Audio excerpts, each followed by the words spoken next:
আজকে আমি চলে এসেছি আমার আম্মুর সবজি বাগানে। আর শুরুতেই আছে করলা গাছ। দেখুন মাশাল্লাহ কত সুন্দর করলা ধরেছে। এখানে কিন্তু অনেক ছোট ছোট করলা ধরেছে মাশাল্লাহ। কিছুদিন পরেই কিন্তু উঠানো যাবে, উঠিয়ে এগুলো খাওয়া যাবে। আর এটা হচ্ছে মিষ্টি কুমড়ার গাছ। এখনও মিষ্টি কুমড়া হয়নি, তবে কিছুদিনের ভিতরেই হয়তো হবে। অনেক সুন্দর গাছগুলো। এটা হচ্ছে বরবটি গাছ, আর বরবটি গাছেও কিন্তু মাশাল্লাহ ফুল চলে এসেছে। কিছুদিনের ভিতরেই হয়তো বরবটিও হবে। আর এখানে আছে মরিচ গাছ, মরিচ ধরেছে মাশাল্লাহ দেখেন অনেকগুলো। আমার আম্মু কিন্তু এখান থেকে মরিচ উঠায়ে বেশিরভাগ রান্না করে, বাজার থেকে অতটা কেনা লাগে না।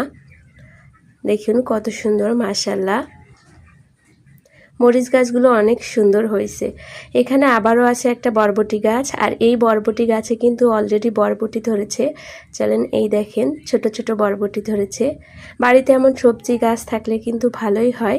এগুলো হচ্ছে পুঁই শাক গাছ, ছোট ছোট, কিন্তু শাকগুলো দেখেন কত সুন্দর তরতাজা, দেখলেই মনে হচ্ছে উঠিয়ে খেয়ে ফেলি রান্না করে। আর এখানে আছে ছোট ছোট ধুন্দুল গাছ, যেটা এখনো বড় হয়নি, বড় হচ্ছে। দেখেন কত সুন্দর গাছগুলো হয়েছে। আর এগুলো এই লাঠিগুলো দিছে এখানে বেয়ে বেয়ে গাছ উপরে উঠবে, আর এখানে ধুন্দুল ধরবে। আর এগুলো হচ্ছে পেঁপে গাছ। পেঁপে গাছটাও এখনো ছোট হয়নি, তবে ফুল আসতে শুরু করেছে। কিছুদিনের ভিতরেই হয়তো পেঁপে হবে মাশাল্লাহ। এগুলো হচ্ছে ওল গাছ, ছোট ছোট ওল গাছ। কিছুদিন পরে ওলও বড় হবে। সব হচ্ছে ছোট ছোট সবজি গাছ, মাত্র কিছুদিন হচ্ছে লাগিয়েছে।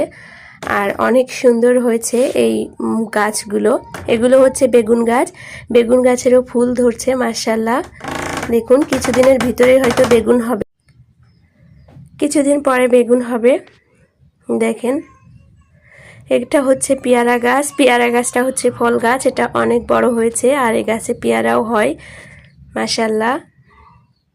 এখানে আছে এই গাছগুলো আমি চিনি না, মনে হয় কি গাছ আমি জানি না, বলতে পারবো না। শসা গাছ হবে হয়তো, আপনারা কেউ যদি চিনে থাকেন অবশ্যই বলবেন। এখানে আছে বড় বড় পুঁই শাক গাছ, যেগুলোতে পুঁই ফল হয়েছে।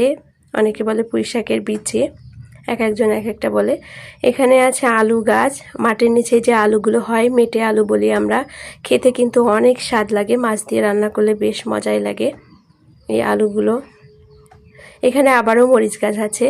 এই মরিচ গাছে কিন্তু অনেক মরিচ হয়, আর আমার আম্মু কিন্তু এখান থেকে উঠিয়ে রান্না করে। আর এখানে আমার আম্মু অনেকগুলো কচু গাছ লাগিয়ে রেখেছে। কচু থেকে লতি হয়, কচু শাক খাওয়া যায়, আবার কচুও কিন্তু খাওয়া যায়। তো এই ছিল আমার আম্মুর সবজি বাগানের ভিডিও। আপনাদের কাছে কেমন লেগেছে অবশ্যই কিন্তু জানাবেন।